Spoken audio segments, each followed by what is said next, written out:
You're listening to Heritage Radio Network. Todd Richards here, Roots, Hearts, and Soul. You are listening to Roots, Heart, and Soul. Yeah, Roots, baby. Heart, and Soul podcast. Stephan and I are launching this podcast based off cookbook Roots, Heart, and Soul by myself, Todd Richards, with a great help from Chef Stephan. We're going to be hearing stories from Africa all the way to the Caribbean, all the way to the Americas. It's going to be something special.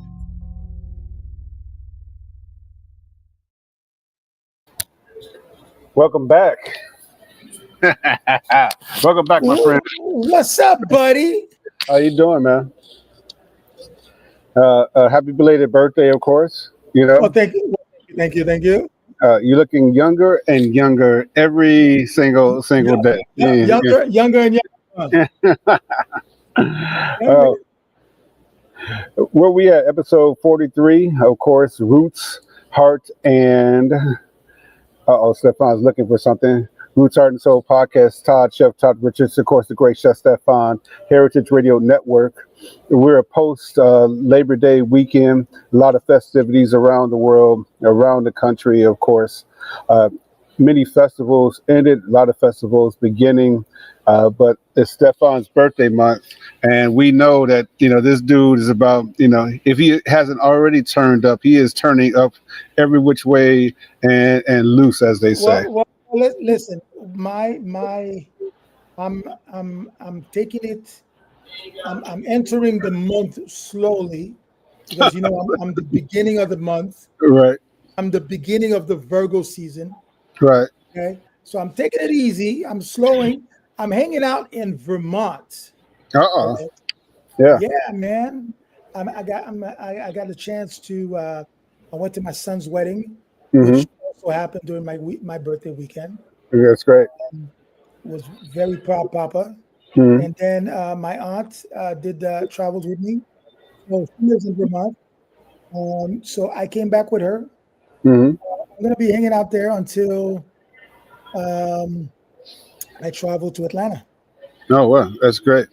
So, yeah. In the meantime, hanging out in Vermont, taking some fresh air.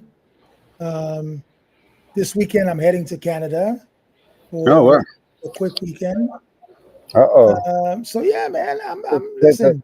Take and then you know that I can't wait to actually celebrate my birthday with you. Yeah, absolutely, brother. Absolutely. Come on down today. Yes. I can't wait to come down and celebrate my birthday with you. The Turnip City. Come on down to the A. Yeah. So me and you in Atlanta. Yeah. And then this guy that we're gonna introduce in a few minutes. Of course. Jesus. This could be right. this could be this could be it, right? All right. We're about to see. So what about you, man? What's going on with you? I'm good. I'm in where am I at? I'm in Philly. Philadelphia, this week until next week, back to DC and then head back home to the A. And then I'll be in the A for hopefully just about the rest of the year. Yeah, at least a little bit. I got surprise. I got some surprise things happening. Yes, for everybody. You do. Yes, you do, son. Hopefully we break the internet when we launch this one. You notice I didn't give it away, huh? Oh, nobody cares. I'm gonna be in Atlanta. You ain't give it away. Right. People need to get ready for this. Absolutely. All right, we ready? Let's get this started. All right. So we need a drum roll. We need a drum roll, right? We got real family in here today. We have real family in here today. You know what I call him, right? I call him the disappearing chef. No. The good thing is I hear you coming down, so I won't disappear there. Listen, I had such a beautiful hangout with this guy. Right. Beautiful drive with this guy from Atlanta to the Behaven Food and Wine Festival. Then after that, he just fucking disappeared on me. Yeah. I'm like, shit. Yeah. Beautiful hangout, man. Let me tell you. He's a busy man. He is a busy man. Let me tell you something. We had such a beautiful drive Definitely. to the Bay Haven Food Festival. Yeah. We were inseparable, man, for a minute. And Yeah. then I'm like, shit. Yeah. But you know where he's been? He's been hanging out with Matthew and Tia. You know, But you know what's so crazy, Stephan? You know what's so crazy is that I seen him more in Philadelphia. Have I seen him in Atlanta? So yeah.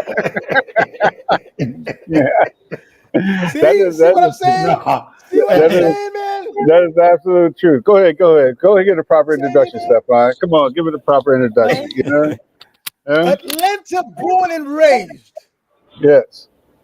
James Beard Foundation semi-finalist. Chef Josh is the co-founder of the Soul Food Company Restaurant Group. Absolutely. Which includes Lake Oak, Neighborhood Barbecue, and Soul Food and Culture. And also the J&S Restaurant Consulting Company. Chef Josh has been a guest chef and participated in a number of exclusive events such as PGA Tour Championship, the Bay Haven Food and Wine Festival, the Atlanta Food and Wine Festival. This guy, he's on the scene, but he's under the scene. He's lurking. He's lurking because when he comes out for real, he comes out with guns blazing. Absolutely. You're damn right. Let me tell you something, man. The food this guy did at the Bay Haven Food Festival, it's still in my still in my mouth. Mm. Don't say that twice, but go ahead.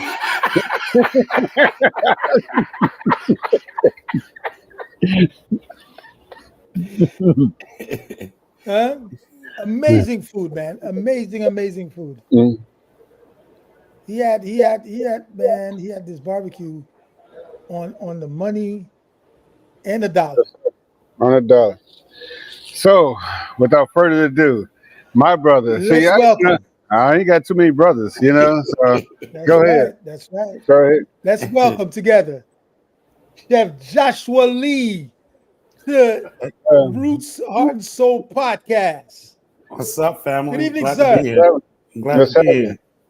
Mr. Button Up, he got a button up on for us. You know, I got on a hoodie. He got on a button up. You know we highfalutin now. You know, when asked to be on the podcast, I'm not sure what the hell I'm getting coming from family. You know, when you're dealing with family, you're liable to get anything. I put on the best garments. Then maybe they ask me the right questions. Best garments that money can buy. Yeah, of course. Roots Heart Soul Podcast. Chef Todd, Richard, of course, straight Chef Stephan.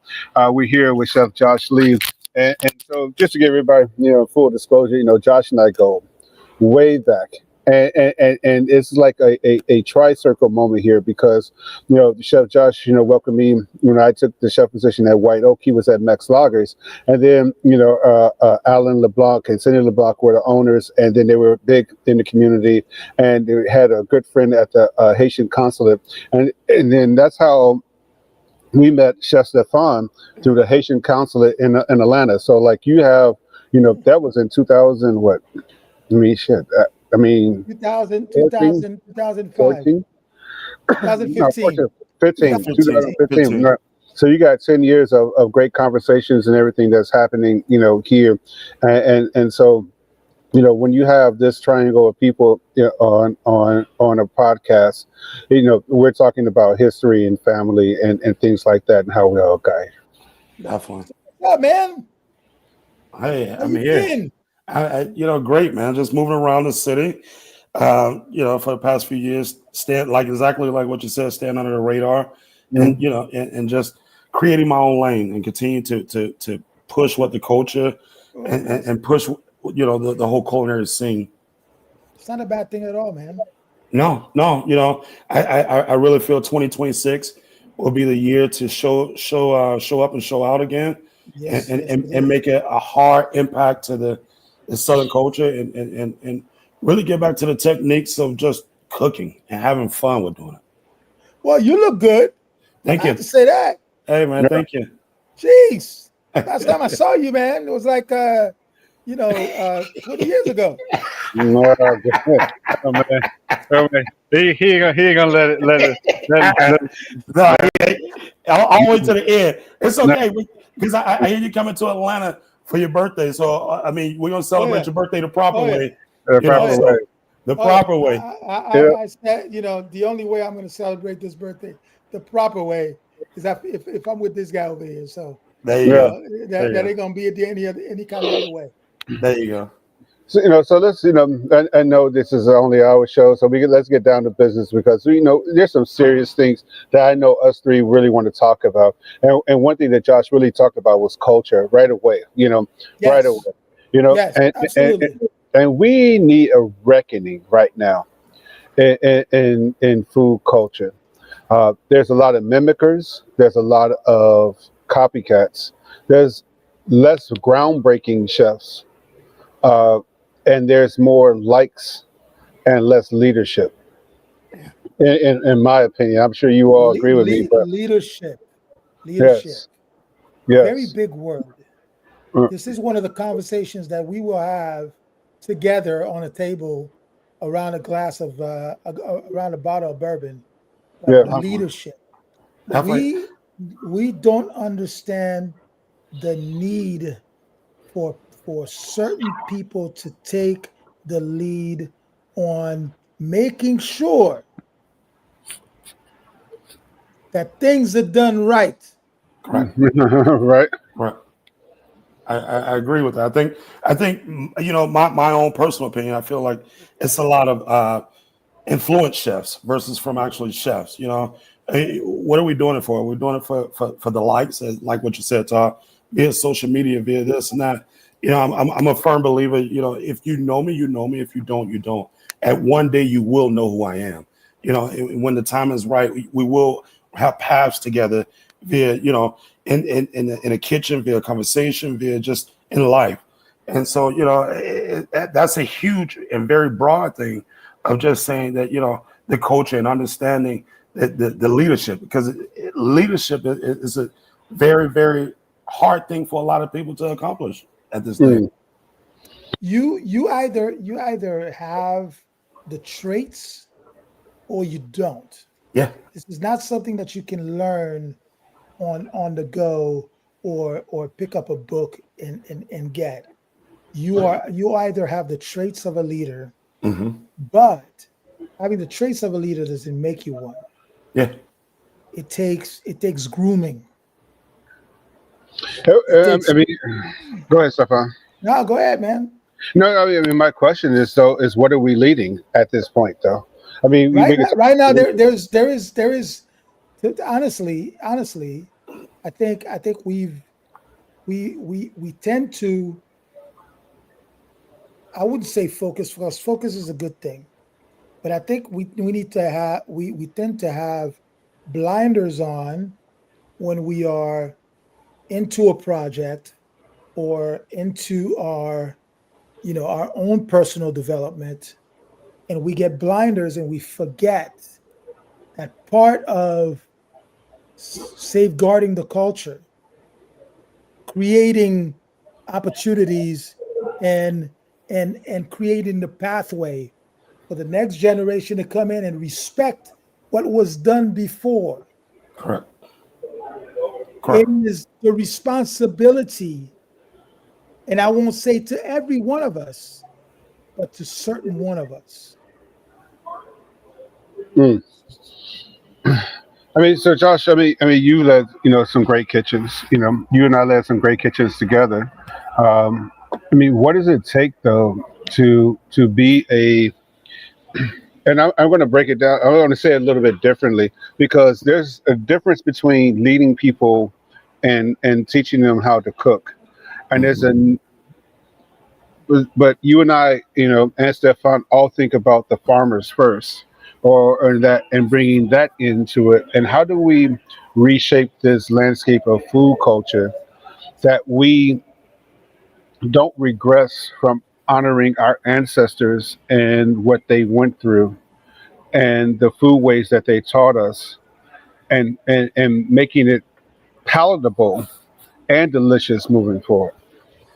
I mean, one of the big things even now, in the interim of time, even for myself, I'm doing some work with a nonprofit here in Atlanta, Cafe Momentum, and we deal with youth that's been involved in the justice system, and one of the biggest things is teaching them life skills, for them to understand the culture. When I say culture, I mean as in not necessarily the culture, but the origin of where it originally came from, and understanding that that we're running a menu that's 70% to 75%. That's all local. I'm dealing with farmers in Ellenwood. We're pulling seafood out of Savannah, and it's just understanding to where you're able to respect the actual where it's coming from, and the labor that it went out there to even get this. Understanding the different what times of year, what crop is coming out. I mean that's when we speak of the teaching and help developing. That's what it's about. I mean, we can create a lot of delicious food, but if that's part of the culture right there. Definitely, that's part of the culture right there. If you don't know the origin of it and how this actually flows with this, one of the great things that working in the kitchen with you, Todd, and you may have looked over it because we've done a lot of great things together, but you having a conversation just about ginger and how it actually works the gland to keep the saliva, moving to make you come back for more, and understanding, just exactly what a pinch of ginger would do to just this one dish, and understanding all of that. That to me, that is the teaching. I mean, understanding of why that. So to me, we're talking about there's two things we have to preserve. First, as chefs, as professional chefs, there needs to be a preserving of the culinary culture. Correct. And that's what you're talking about right now.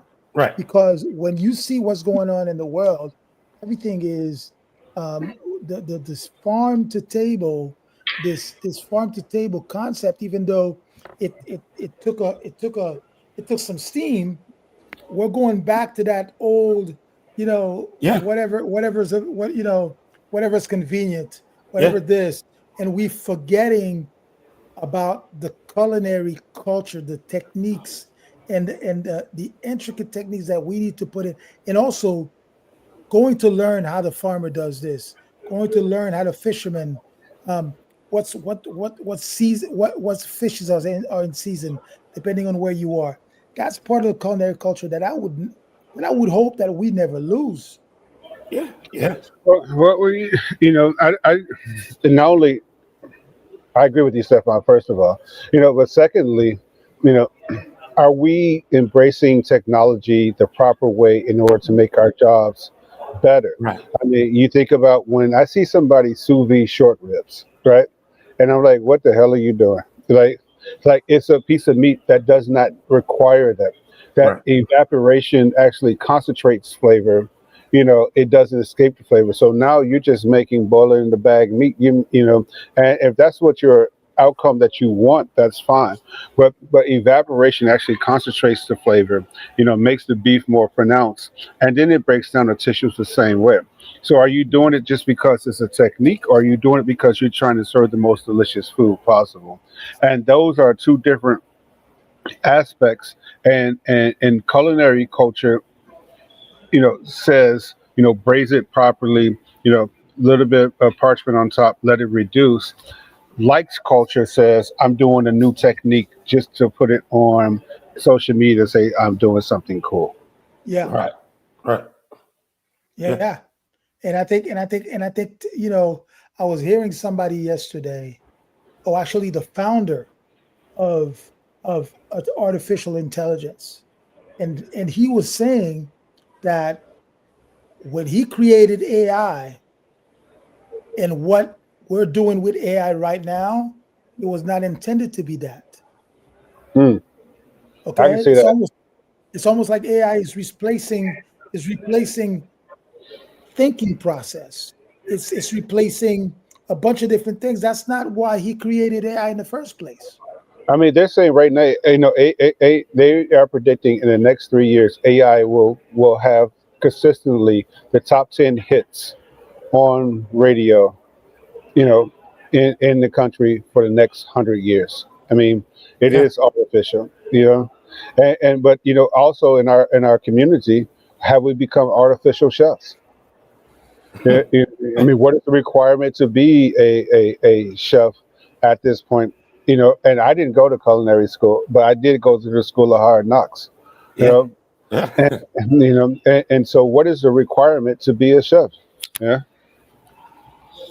that's the question I have. So are you really into this, or what qualities? Are you into this for the show, or are you really into this because you are passionate about food?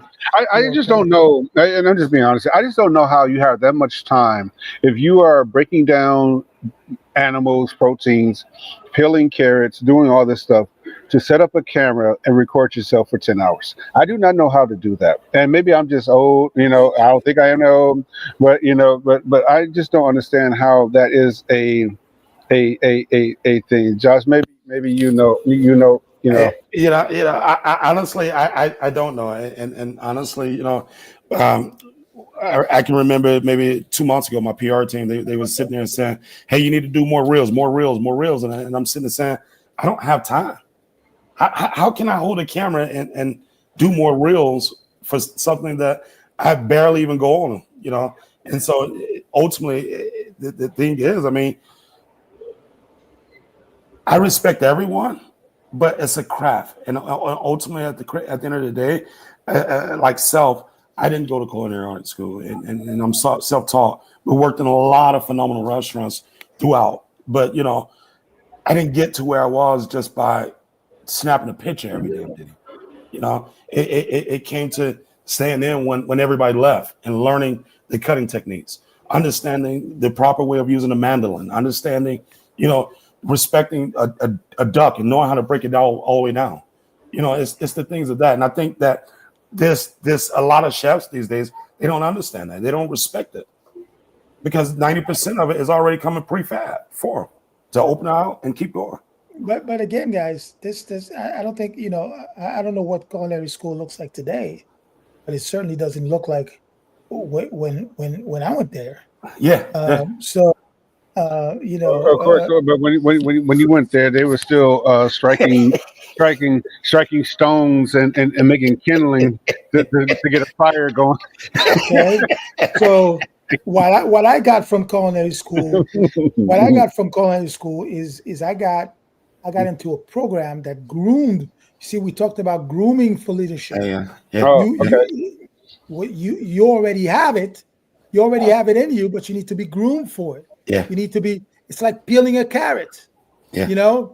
It's peeling the layers, taking off those layers that you're not going to use, so that you can get to the layer that's really important out of the carrot.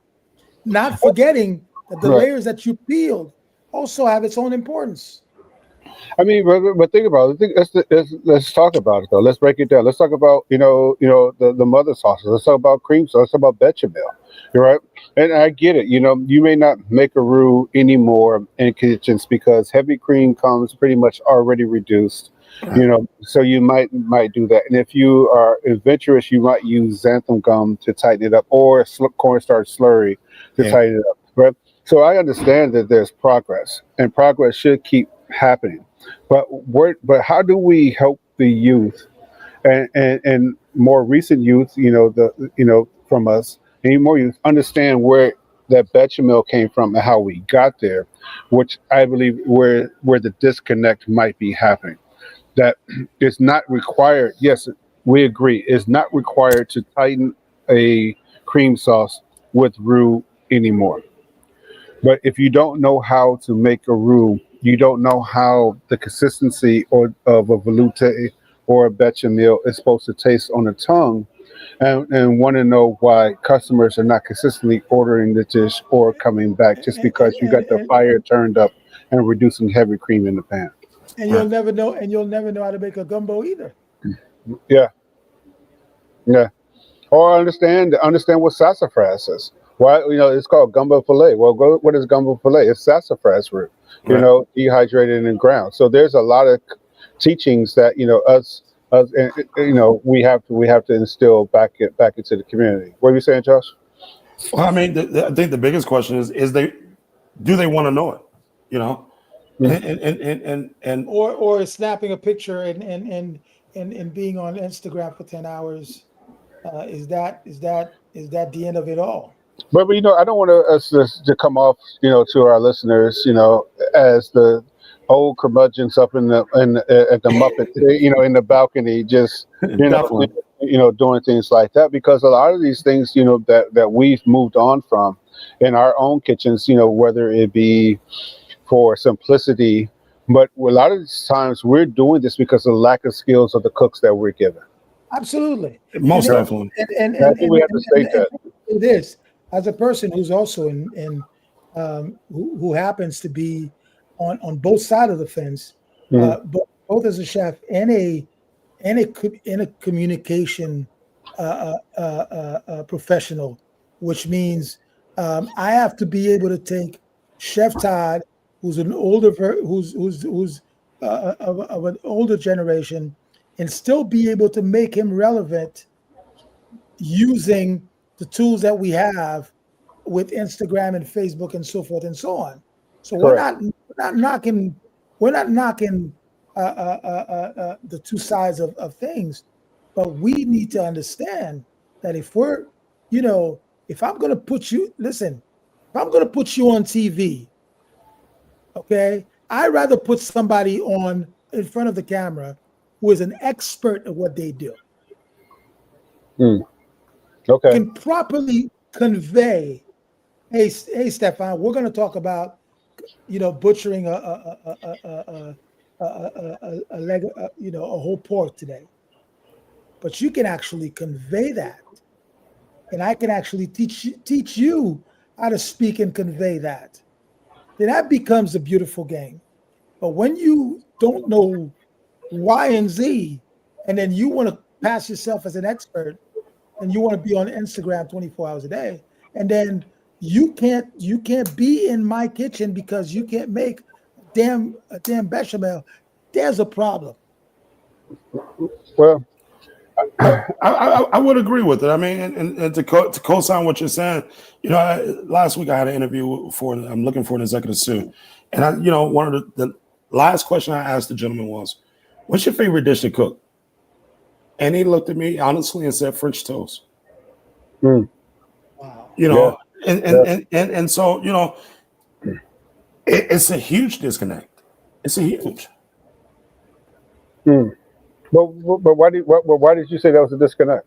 Well, I mean, the disconnect, if you're going and you're going, and he's been in the industry for, I think, roughly 10, 12 years, and you're coming out of some other kitchens and it's a huge disconnect for me, as in I needed a collective mind that I can bounce ideas off of. And if you're coming in as an executive sous versus from a sous or junior, I need someone that I can bounce ideas and that can, somewhat challenge me in the same sentence versus from just saying yes. And so I'm not looking to fulfill the role with systems.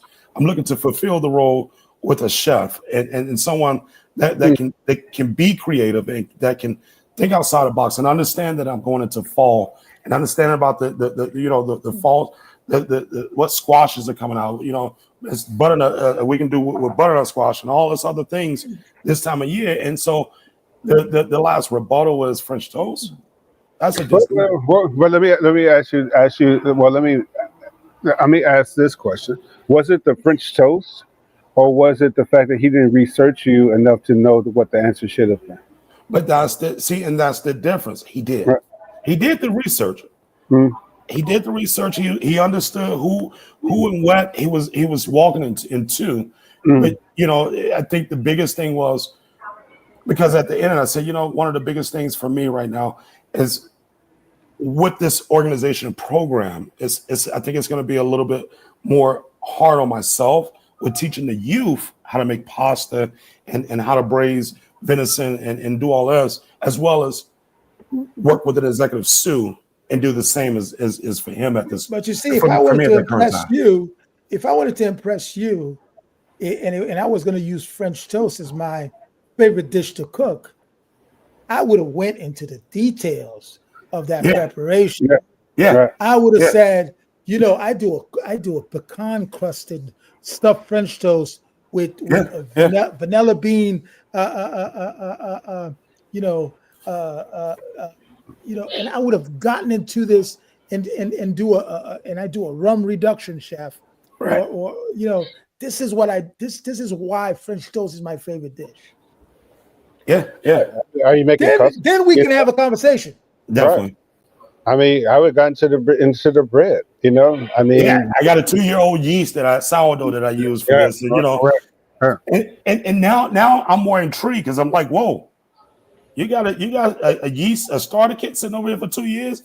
Yeah. You got something on you, So now I'm more intrigued versus from a generic French toast. I mean, that's the youth, alone, they're making that. I mean, one of the great things is, even there, I'm teaching them life skill of understanding, of taking 3 cups of flour to 6 eggs to a half a tablespoon of salt and making pasta, and I'm just understanding just the simple things of that, how to fend for self, but then 2, to be creative and think outside of the box. What else can you do with this? Absolutely. Chef Todd Richards, of course, the great Chef Stephan, Heritage Radio Network. We have Chef Josh Lee on our podcast this week. I want to give a shout out to the Tip of the Tongue, episode 290 with Chef Celeste Gill. Starting from her family kitchen in Detroit, Michigan, Chef Celeste has become a fixture of the food scene in Baton Rouge, Louisiana. She was important to the development of the downtown market, and she just written a cookbook, Chef Celeste's Louisiana Kitchen, Simplifying Cajun and Creole Cuisine, which is a full of personal stories and delicious recipes. Listen, it's on the tip of the tongue. That's another one of our great mates on Heritage Radio Network, and I'm really glad to read that cookbook that she wrote. Josh. One thing that I believe that is missing, that us 3 will really help this industry, is understanding perseverance. And the reason why I wanted to talk about the likes and that instant gratitude that people are getting in a temporary art form such as cooking that we do, how does the likes translate to butts and seats, and how do you persevere throughout that journey, and understanding how to overcome failure.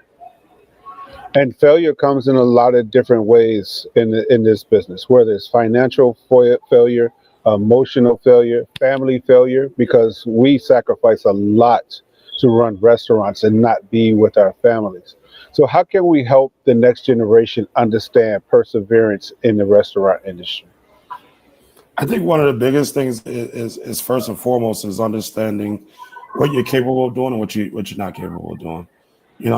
I think one of the biggest things, even I can speak for myself as a Black male in the industry, I have the tendency of just, I got to keep going. I can't be outdone. Versus in 2025, I learned a new word. I can try. And it's not necessarily saying that I'm a failure. It's not necessarily saying that I can do everything, but it's about understanding your capabilities of what you can do within your own wheelhouse. Do I think that the likes they transition butts and seats on certain occasions? But I mean, at what cost is the biggest thing, of with that transition of getting the butts and the seats. I don't know. I mean, it's a tough ask.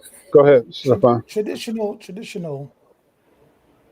Now, if we're talking about butts and seats, traditional marketing has changed a lot, specifically for restaurants. Yeah, and also for chefs. Period.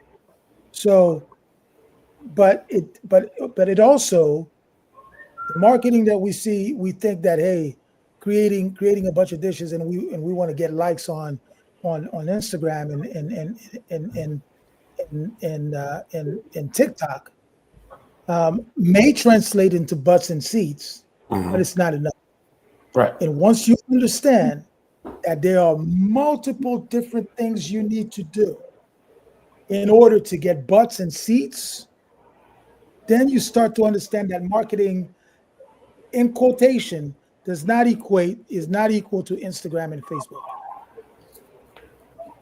I mean, when we understand that there's a difference between public relations, though, which I believe is, where we can actually go in this It's conversation. one. PR is one. Right. Yeah. There's, PR is one aspect. correct. And PR marketing is is a one different aspect. aspect. Facebook and Instagram is one aspect. Right. Okay.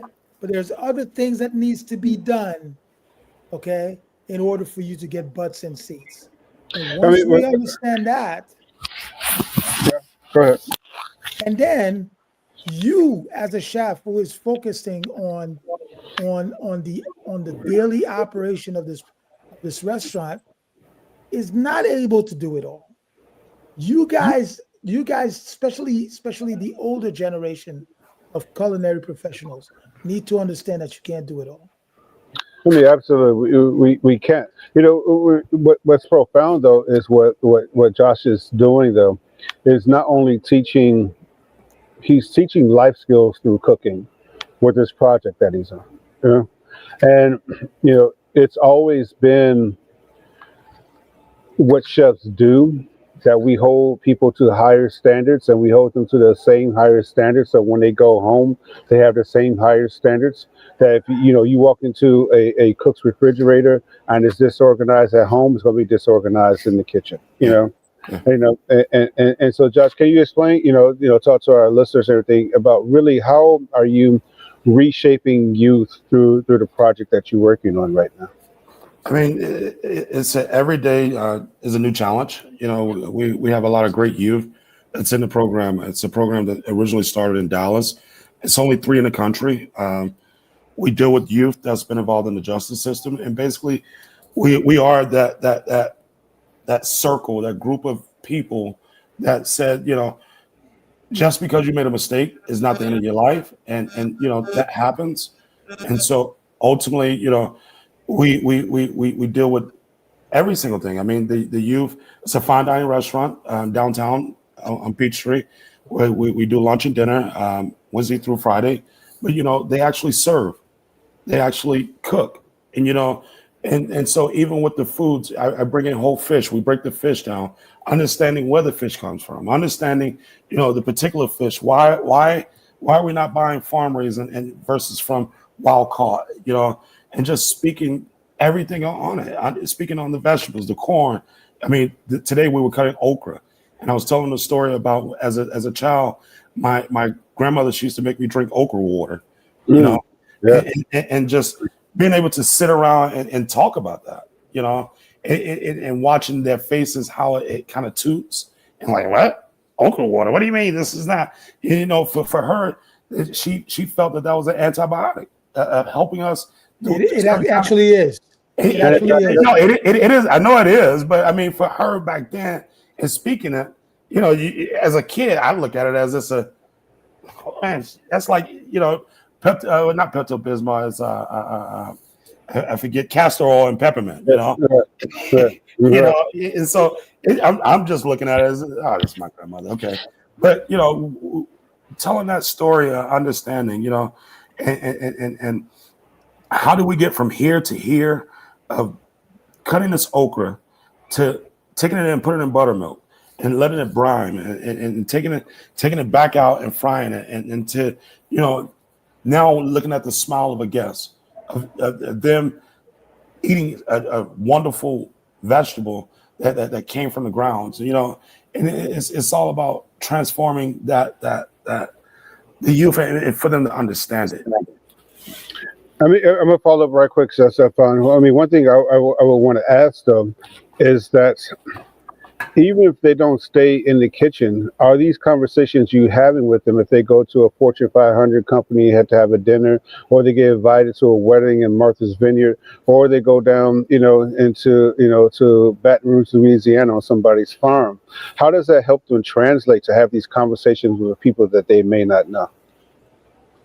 Well, I think it's life skills, as in just even understanding conversation. I mean, that's probably one of the biggest of just opening up and understanding conversation, a different dialect, and being able to exhort yourself into a conversation that you may not be aware of. I think that is a form of learning. That is a form of taking something and really, I can remember when I first started in the industry, I would like honestly have to be pulled out of the kitchen to speak with guests because it wasn't a comfort. It wasn't, it was I was forced to do something that I was uncomfortable. But now what they say, the saying is you need to be put in an uncomfortable situation to end up being comfortable. And so now shit, you can't get me away from a table. I'm talking, we're laughing, we're enjoying it. And watching the youth come in at day one, hard as a sheet wood. And then by month 3, yes, chef, what can I do?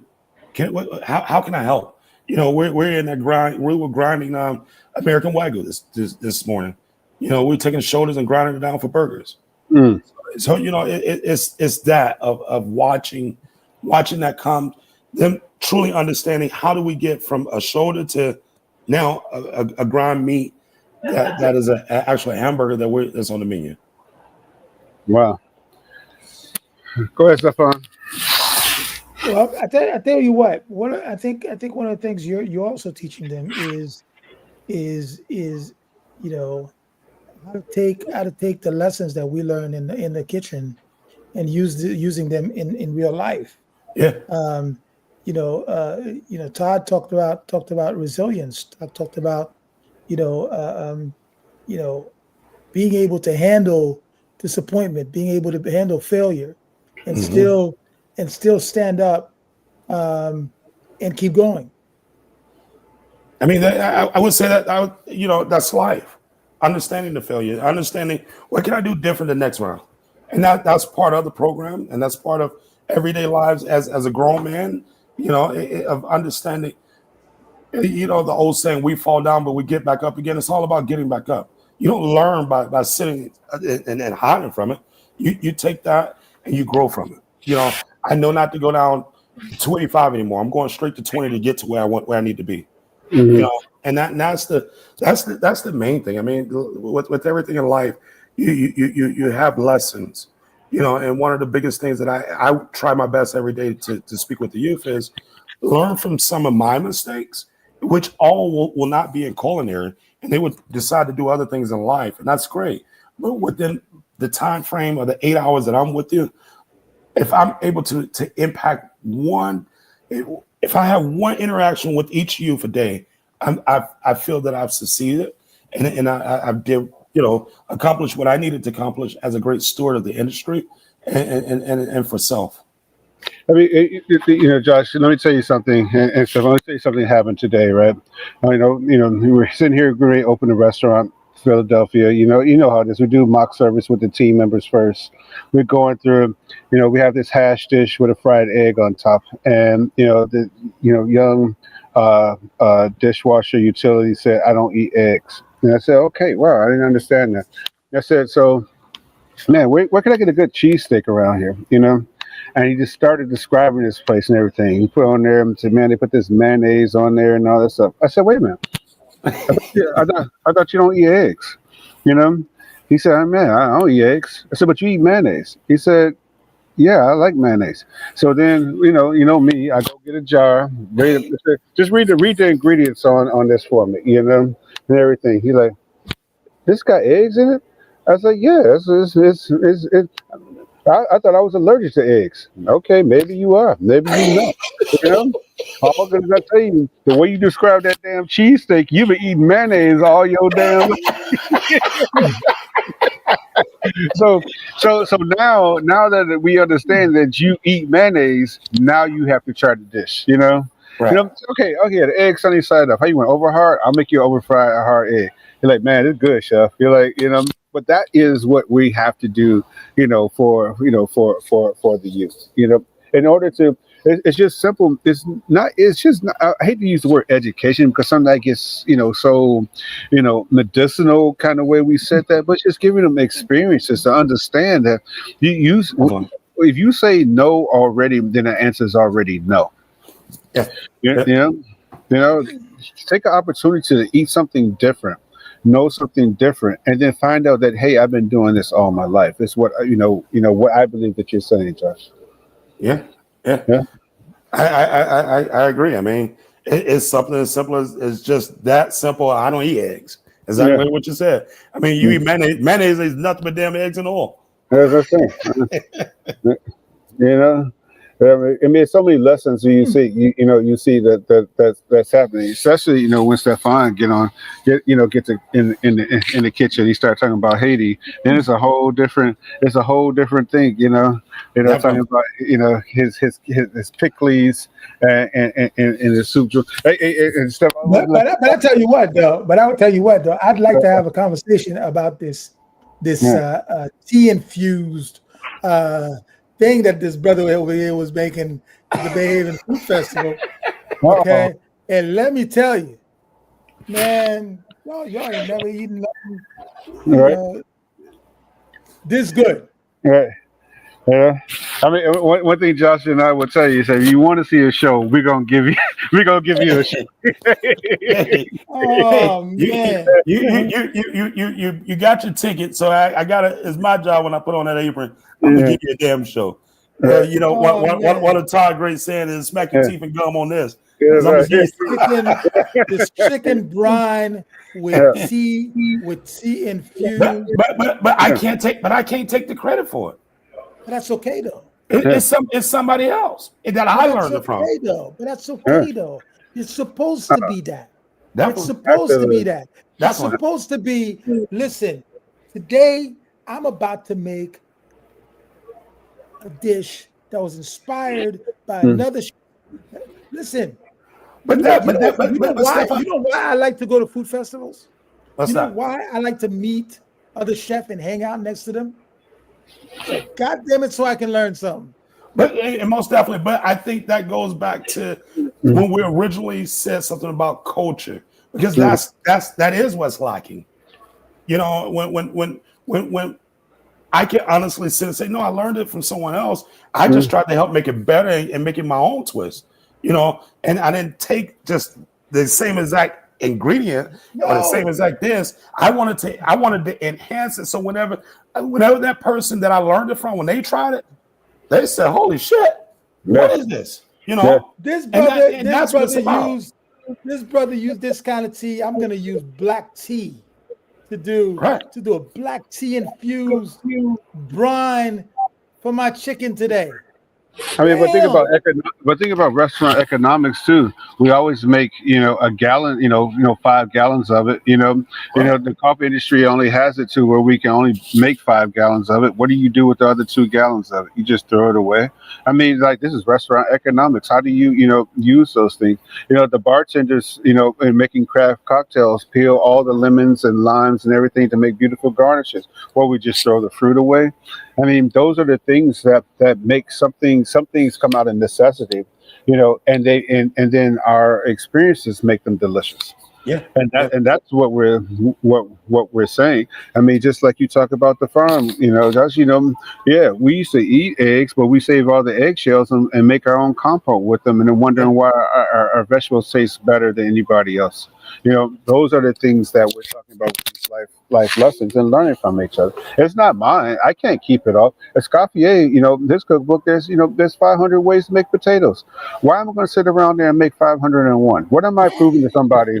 I'm going to make the 501, best fucking potato recipe. That makes absolutely. I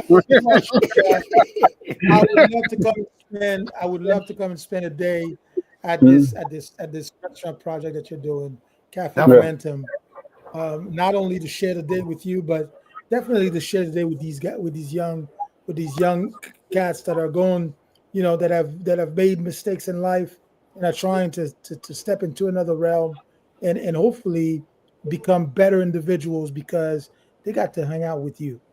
I mean, that's the thing what the restaurant business has always done. We've always taken care of the people that no one else wanted. And the term celebrity chef is so overused right now. that some of us even dropped our coats and put on. Josh and I were in checkered shirts for a long time in aprons because the word chef didn't mean anything to anybody anymore. It was been so overly done. And then also when commercial TV has taken it away from us in certain aspect of shows and things like that, I do believe that it is coming back. I believe that the not the celebrity part of being a chef. Yeah, I I'm think so saying too. being a chef is coming back, not out of stylistic function, but out of necessity. correct. I agree I with that think as so well. too. Yeah. And I think one of the things that we need to continue doing, is chefs getting together, cooking together, learning from each other, sharing not only techniques and recipes, but also making sure that we as a collective keep the culture of the culinary culture first, but then also our culture as Black and brown chefs alive and well. I So agree with that. we have quite a responsibility, gentlemen, not only as chefs but as leaders, who all I have the pleasure to say that both of you are. Okay, um, and that's what's going to be important. Kev Josh, we are now in the month of September. What you got cooking, man? Hey, we're working on fall menu, getting ready for that. Rolling. Awesome. Got And it. what are some of the highlights of that we can expect from a fall menu? We're gonna play around with a lot of gamey meat this fall. Bringing some earthy veggies out. On the menu we have a real a smoked infused chicken. So we have a smoked fried chicken that is just like crazy. With the cold smoked I want to chicken. have that. I want to have Yeah. that. Yeah, you do with cold smoked chicken and then fry it. And so it's phenomenal. Again, it's all about how can I take my ancestors' recipes and what I've learned over time throughout my life and bring it to modern day with a twist on it. I believe every chef should always have a wow factor. Wow, this is the reason why I want to come back. It was amazing. Awesome. And so I continue to strive for that and teach the youth that, but ultimately continue to push the other chefs here in Atlanta of being better and creating new things and having fun doing it. Anything happening in the next couple of months that we should be keeping an eye on, especially with you in it? There's several projects happening in the next few months. I think the top of the year is going to be the real kicker, where everything launch and we can go full steam ahead with what's to open up and move for 2026. There you go. 2026 is going to be quite exciting, especially around the city of Atlanta. You got that right. We got the World Cup, and we have to make sure that us Black and brown chefs are locking down all of the opportunities that are going to be available to us for the 2026 years. Definitely. And when I come to Atlanta and at the end of September, that's one of the conversations you and I need to have.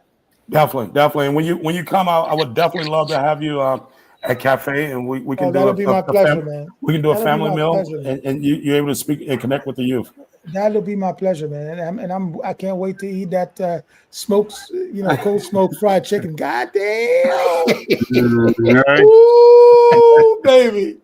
Ooh. Yes, sir. Y'all heard it right here. Y'all didn't hear it from somebody else. Y'all heard it right here. So if you're gonna be in Atlanta and you don't go to Cafe Momentum, not only to support Chef Josh, but to try that damn cold smoked fried chicken, y'all gonna miss something out of this world. Jeez. Hey, the streets are already talking. I'm just trying to keep them curious. There's a certain curiosity happening around the streets of Atlanta. Don't. Listen. Let the marketing guy do his job. All right? All right. We'll see. Because 2026 is the year. what's about to happen Yes. Sometime Yes. around the end of September, Yes. mid-October, it's going to raise your curiosity. Yes. Absolutely. 1,000%. Take us out of here, Stephan. Yes, sir. Another Tuesday, episode 43 with, what a pleasure to have Chef Josh Lee with us tonight. Our good buddy, our friend, our brother, disappearing chef. We love him. What a pleasure to have him. What a pleasure to have you join us on this amazing conversation. If you are in the city of Atlanta, you definitely need to go check out Chef Josh and this program, because it's an unbelievable program. There's only a few around the country, and it needs to be supported. Chef Josh, where can everybody find you on social media? Of course, that's very important. IG, you can find me at Chef Joshua Lee. On Facebook, Joshua Lee. And you can find me in the streets of Atlanta. And what about Cafe Momentum? How do they find your website? You can all go on cafemomentum.com. Atlanta, we're open Wednesday through Friday for lunch and dinner. And walk-ins and reservation only. Walk-ins and reservations. I'm sorry. Walk-in reservations. That's fine. Walk-in reservations. Yeah. I like that. Yeah.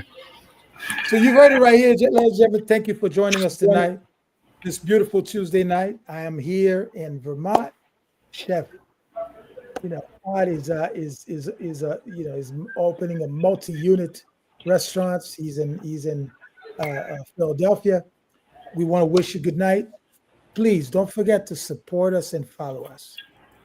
Click, share, and subscribe to our YouTube channel.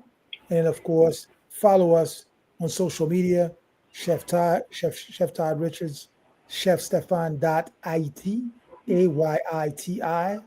And of course, follow our good friend, good buddy, Chef Joshua Lee. And we'll see you next Tuesday, same time, same channel, 7 p.m. Thank you guys. It is time for a cocktail to toast these fine brothers here. Ooh, yeah. Don't use those words lightly. We're going to celebrate my birthday in Atlanta. Yes, in Atlanta. If you guys are in Atlanta, you want to hang out with us. All right. Well, yeah, just stay tuned. Just stay tuned and stay sober. You're listening to Roots. You're listening to Roots Heart Soul podcast on Heritage Radio Network.